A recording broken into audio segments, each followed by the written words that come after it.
Welcome to a brand new episode of the Jampack Report, today for October the 16th of 2019. Of course, my name is Samuel Adams, and this is a daily gaming news podcast that keeps you up to date and informed on everything happening in the gaming industry. If you enjoy the show, subscribe on YouTube, find it on a podcast service of your choosing, or you can always find the written rundown on medium.com/jampackreport if you did want a bit of a different version on top of links to what we are talking about on the program. But what are we going to be talking about today? Specifically Riot Games, because they pulled out all the stops, they brought the big guns. We now know what the future of League looks like. And it's not just League. You are seeing an expansion of the entire universe of League of Legends with a fighting game, an FPS, and more that we will all break down on today's show. In addition to that, League of Legends is coming to mobile and console with a brand new version rebuilt from the ground up. Google Stadia has a definitive release date for the Founders Edition, which is coming out sooner than you might think. Then Control's photo mode goes live today. Death Stranding's review embargo has been detailed. We now know when we will be able to hear more about critics' thoughts on Hideo Kojima's next big game. And that's pretty much the rundown for today's show. But as always, if you're brand new, I hope you enjoy what I bring to the table. If you're a longtime viewer/listener, I hope you enjoy what I bring to the table as well. But without further ado, let's go ahead and dive into it. First off, League of Legends expands with an animated series, a fighting game, and more. The universe of League of Legends is about to get a whole lot bigger. The wildly popular PC strategy game has been a hit since it debuted back in 2009, but until now, it's also been the only game in the series. Today, at its 10th anniversary celebration, developer Riot Games revealed a surprisingly large slate of new games and other experiences all set in the League of Legends universe. Here is the rundown. First, a fighting game. Riot previously revealed that it was working on a fighting game, and today the company officially unveiled Project L, a 2D fighter featuring League characters. Unfortunately, that is all we know right now. The game is still in early stage development according to Riot, and there is no word on when we will hear more. An animated series. For years, Riot has been releasing gorgeous animated shorts and music videos, and now the company is expanding on that with a full animated series set in League. It's called Arcane, it's being produced in-house, and will be available next year. Here is a brief plot synopsis. Set in utopian Piltover and the oppressed underground of Zaun, the story follows the origins of two iconic League champions and the power that will tear them apart. Then, a digital card game. Another fantasy series, another card game spinoff. Following directly in the footsteps of games like Hearthstone and the Elder Scrolls Legends is Legends of Runeterra, a free-to-play CCG coming to both PC and mobile next year. While the premise may not seem all that unique, the monetization model does sound interesting. Riot says the players will be able to directly purchase any card with either earned or paid currency. So long, blind packs. And a mobile version of Teamfight Tactics is also on the way. Teamfight Tactics launched a few months ago, and the Auto Battler has since become one of the most popular game modes within League of Legends. Now it's getting a standalone version on PC and mobile devices. Of course, already on PC, coming to mobile devices, it'll be launching early next year. Riot also says that on both PC and mobile, Teamfight will have a new structure that cycles through new sets of champions and abilities every 3 to 4 months. An esports management game. League of Legends is currently in the midst of its annual World Championship, but if that's not enough esports to keep you satisfied, this game should help. It's called appropriately League of Legends Esports Manager, and it's exactly what it sounds like. A game where you can manage a pro league team. The game will launch with support for Chinese LPL next year, and eventually it will support other region languages as well. Interestingly, revenue from the game will be shared with the real-world pro teams featured within it. And finally, a mystery. Riot also teased yet another game codenamed Project F, which is described as a very early development project that explores the possibilities of traversing the world of Runeterra with your friends. That's it. That is all we know. On top of those announcements, Riot also revealed the long-awaited mobile version of League of Legends, along with its first non-league project, a tactical shooter called Project A. And there are also upcoming changes to the core League of Legends game as well. Fans can expect a new hero, a support called Senna on November the 10th, and the iconic Summoner's Rift map is also getting what Riot describes as its biggest changes in years, with the new dynamic features being added later this year. It's looking like a very busy few years for the company. Now, one thing this article just glossed over is the fact that we do have Project A, which is a competitive first-person shooter. Riot Games just announced a new competitive first-person shooter. Project A is in development by a new team within Riot Games, and it is not related to League of Legends either. This is the first time Riot Games has ever developed a game outside of the League of Legends universe. Details are scarce, but Riot talked big about the kinds of things that you might not expect from a game announcement. Primarily, the reveal is focused on a commitment to technology that solves long-time FPS problems created by network latency and cheaters. Quote, "We have put anti-cheat at the forefront of our development, and we will do whatever it takes to preserve the integrity of your matches," executive producer Anna Donlan said during the stream. Likewise, Project A will also have network tech that Riot claims will eliminate issues like Peeker's Advantage. Like the fighting game Riot just announced, Project A is early in development and will be going dark for a long time while Riot continues to develop it. Riot Games made the announcement during its League of Legends 10th anniversary livestream, which is part of a global celebration of League itself. And of course, you can find the GIFs as seen below, which pretty much look pretty interesting to say the least. Now, during the reveal, there was little to no gameplay shown off. Of course, we don't see a full match, we just see snippets of what you could be doing. And it is a hero-based, a character-based take on something like a competitive shooter. And from what I've seen on Twitter, it's pretty much a solid blend of Overwatch and Counter-Strike, which sounds incredibly interesting. And also, it is worth noting that that sounds pretty much like the esports wet dream, so to speak. Because you can be proficient with one specific character, and on top of that, you also have to have some certain level of skill to ensure that, you can perform pretty well. But the gameplay itself, very impressive overall. I like the way everything looks. Now, the big question is, will I be able to play this? Because I'm pretty much trash when it comes to being a competitive player. That is yet to be decided, but that's mainly an issue with my skill, not the game itself. Of course, this has no release date as of right now. Again, they said they are going, heads down into the future, working on the development, not focusing on release date, just ensuring a good game at the end of the day. But without a doubt, I think that there is plenty of room for this kind of experience because the world of the competitive FPS is beginning to get a bit stale yet again. Of course, on October 25th, we have Modern Warfare coming out, but that's not necessarily going to be a long-term competitive game. It's just not. Call of Duty is simply Call of Duty at this point. There will always be COD esports, but at the same time, when it comes to stuff like CSGO, that's been around for a very long time. When it comes to Overwatch, that's been established as a very popular competitive game. And so to blend those two together does sound like the makings for a pretty impressive project, to say the least. But if you want to see more, again, there is plenty of gameplay up on YouTube that has been compiled together from that snippet we saw from the live stream. If you do want to check out between 2 and 3 minutes of what is coming for the brand new Riot Games FPS.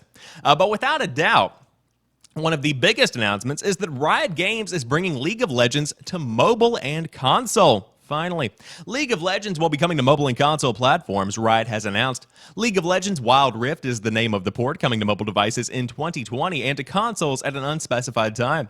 It's been 10 years since League of Legends launched on PC, and just in time for the worldwide esports phenomenon's 10th birthday, Riot is bringing a version to mobile and console platforms tweaked for the best performance. The announcement was made during the League of Legends 10th anniversary livestream, where League's executive producer Michael Chow made the case for League of Legends Wild Rift. For years, many of you have been telling us that the Marquee League PC experience is sometimes tough to fit into your lifestyle, which can change from 1 week to the next, 1 month to the next, 1 year to the next. You've also been telling us that you simply can't play League with a lot of the friends you love to game with just because of their lifestyles and because League takes a long time to learn. So, we built a new Rift that you can play on console and mobile. Essentially, it's the same League of Legends, but with adjustments to meet the demands of mobile and console gamers. Chow says the matches will be significantly shorter, around the 15 to 20 minute range, and there is a new twin-stick control scheme that should help gameplay feel intuitive. Likewise, the mobile and console versions of League of Legends won't include every champion and skin from the full PC version. Pre-registration for League of Legends Wild Rift on mobile is available via Google Play right now, but there's no word yet on which console and mobile platforms will be supported. This is a phenomenal move. So again, you have to take into consideration that League of Legends has been Riot Games' only game for a decade. The last time that Riot released a game was the same year that Modern Warfare 2 came out. That puts things into perspective in a big way. In one day, they have announced an FPS, a fighting game, an unannounced project, on top of that, an animated series, and they are bringing League of Legends to mobile as well as console. A lot of news came out of Riot Games yesterday, and truly, they are killing it. I have full faith in Riot to become one of the big names in gaming yet again. Of course, still a big name, but I'm talking this could very well push it to be on that Epic level. And I mean Epic Games level, where you do have people playing various Riot games across the entire industry, from mobile to console to PC, and they're spending a lot of time in this. And when people spend a lot of time, they generate a lot of revenue for the company behind the project itself. But without a doubt, as somebody who has had his life shifting a lot over the course of the past year, a mobile game has become much more valuable in my eyes. Truly, I have spent more time playing on my phone this year than I think that I have playing on console. That could be a true statement, especially since I started working in a full-time kind of way. And so with League of Legends getting console and mobile versions, I do think it's going to be more inviting. My big question is, will there be crossplay between the mobile and console version? Because if I could take my game on the go and play a couple of rounds of work and then transfer those stats back over to my console and play when I got home, that would be a very enticing opportunity. But without a doubt, Riot Games is absolutely killing it, hands down, and I'm very excited to see what the future holds. Who knows where we'll be in 10 years, but I mean, between the FPS, the fighting game, the animated series, the mobile versions, the teamfight tactics, tons and tons of various games coming out to mobile, console, and PC. Absolutely stunning. However, what could be stunning, potentially, is Google Stadia, and next month, founders can get their hands on it. Google has announced that Google Stadia Founders Edition will be available beginning on November the 19th of 2019. Revealed during Made by Google 19, those who pre-ordered the Google Stadia Founders Edition will be able to play such titles as Red Dead Redemption 2 and Mortal Kombat 11 on your TV, laptop, desktop, and certain phones and tablets on November the 19th at 9 a.m. Pacific Time, 12 p.m. Eastern Time. Google Stadia Founders Editions and Google Stadia Premier Editions will both begin shipping in the same order that pre-orders were received. Shortly after Stadia packages begin shipping, those who pre-ordered will receive a code to activate their Stadia account and Stadia Pro. Google Stadia Founders Edition and Premier are mostly identical, but the Founders Edition comes packaged with an exclusive night blue controller as opposed to Premier's clearly white, and the Founders Edition features a buddy pass and the ability to claim exclusive Stadia usernames. Google Stadia will feature most, if not all, of the biggest upcoming games already headed to PC, including Cyberpunk 2077. You can check out the entire list thanks to IGN if you did want to give it a look, but if you were a founder, you now know when you will get your hands on Google Stadia. Now, I am a big fan of the future of cloud gaming. I think that hands down it is going to be one of the most interesting aspects of the next generation as we begin to transition because, again, I have been away from my home, away from my consoles, away from my PC more in 2019 than I ever have been previously, and that's a lot of time away. And so to take that into consideration and to say, hey, this is a way you can play console and PC quality games on the go, and now that iOS 13 has DualShock support, now that iOS 13 has Xbox One controller support, now that Google Play and the Android side of things has been just as open as ever, you now have the ability to really dive in and play big games on the go. Legitimate big games, not necessarily games that are parsed down for mobile devices, truly massive games. And of course, we talked about on the show earlier this week just how Project xCloud, Microsoft's competitor to Google Stadia in a way, has just launched in preview. And so if you have an Android device with Bluetooth 4.0 or higher, you can dive in and play some of the Xbox games on your Go device, whatever that might be. But overall, Google Stadia, again, launching November the 19th, just over 1 month away. So if you had the Founders Edition pre-ordered, good luck with all of that, and let me know how it goes. But you could be playing Control if they ever ported over to Google Stadia. But if you already have the game on various consoles and PC, Control's photo mode arrives today because this article was posted yesterday, so it's not tomorrow anymore. I finally finished Control last night, Andy Chalk says, a PC gamer, and even though I'm still trying to process what the hell actually happened, I feel confident saying that if Remedy wants to just go ahead and make more Control games for the rest of time, that's perfectly fine with me. For now, though, it's continuing to work on the original game, an ongoing process that will bring us the addition of a photo mode and a free update coming today. We lamented the absence of a photo mode when it was announced in September, popular, and for good reason. Despite being entirely indoors, Control's weird world offers some spectacular opportunities for digital photographers. With its brutalist hallways, big open spaces, and strange things creeping in from other dimensions, Control has a very striking aesthetic. Every sector of the Bureau has a unique look and color palette. Not to mention that Jesse's supernatural abilities can leave a devastating effect on the environment and his corrupted enemies, Remedy said on the PlayStation blog. Considering all these strong visuals, there was no question that a photo mode was something we needed to do for Control. It's a chance for you to express your creativity and put your mark on the world we've built by capturing the moments that matter to you. The photo mode will support adjustable field of view, focal distance, and aperture settings, and will also offer 10 different filters to play with and options to hide Jesse, other characters, or both for the clearest possible view of the interiors of the oldest house. And while the announcement was made on the PlayStation blog, Remedy confirmed on Twitter that photo mode is coming to all platforms. They also said that a new gameplay mode called Expeditions is coming at the end of the year. Players will need to complete specific objectives within time limits in order to earn powerful rewards, but it won't be easy. Every expedition that Jesse undertakes will come with different modifiers that make the encounter extra tricky, it said. Personally, Andy Chalk says he is more interested in diving back into the story than grinding for mods. What happened to Marshall? Where is Darling? Why is Ashty? I've never played the game, so I don't know what that means, but that's coming too. Remedy is currently working on 2 full paid expansions for Control, the Foundation and AWE, both of which are expected to be out sometime next year, which I hadn't heard about, so that's exciting. But of course, any game adding a photo mode is a blessing in disguise. As somebody who loves to share their gaming experiences on social media, hence why I have a YouTube channel, I really appreciate photo mode because playing games like The Last of Us, you can pause and take these gorgeous glamour shots. On top of that, I've been playing Shadow of the Tomb Raider, and that game looks phenomenal. The environments are second to none. I mean, truly the lighting in the game on the Xbox One X blowing my mind.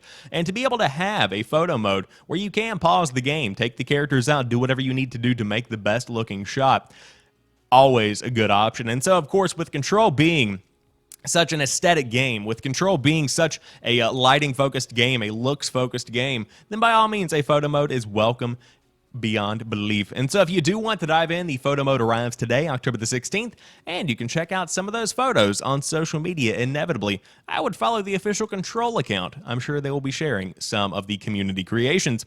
And finally, another game that should have a photo mode, Death Stranding, has a review embargo date. So let's go ahead and dive into it. The Death Stranding review embargo is November the 1st at 7:01 a.m. GMT /8:01 a.m. CET /12:01 a.m. PST, and that's pretty much all I can tell you, they say at Games Radar. I am currently playing Death Stranding for review, and I'm saying nothing more than to save even the hint of spoilers. In case you are wondering why everyone's talking about the review embargo now, it's because even that information was embargoed. After that November the 1st date, reviews and gameplay videos will be allowed, but only from the opening portion of the game. It's a multi-stage embargo with more content gradually being allowed out the day before the Death Stranding release date of November the 8th, but even after it's out, Sony has asked that reviewers avoid spoiling too much. Obviously, as the first game from Hideo Kojima and Kojima Productions post-Konami divorce, this is a big deal, hence all the secrecy, embargo, and build-up. I am certainly not feeling the pressure at all. Oh no, it's all fine here. Whatever happens, my thoughts on the game will be live on the review embargo, and I will be keeping it completely spoiler-free, they say at Games Radar, to ensure that they are not sued beyond belief. Of course, they have plenty of articles on Death Stranding over there and on every other outlet, but without a doubt, to see the review embargo set for November the 1st is very exciting because that's just 2 weeks from this coming Friday. And so it seems like it has been a very long road since the debut, since the interview. Death Stranding is finally coming out. And of course, you can pick it up on November the 8th if you do want to dive into it. But on top of that, if you do want to check out the reviews, November the 1st, we'll have those for you. My big question is, what will it actually be reviewed? I'm guessing generally a 9 or a 10 out of 10 because most gaming outlets tend to pretty much gloss over reviews at this point. And if it's a big enough game that enough people have been talking about, for the sake of it being a big game, they generally get pretty good scores unless it's pretty abhorrent. But that's just my 2 cents on the state of the gaming industry and the news outlets.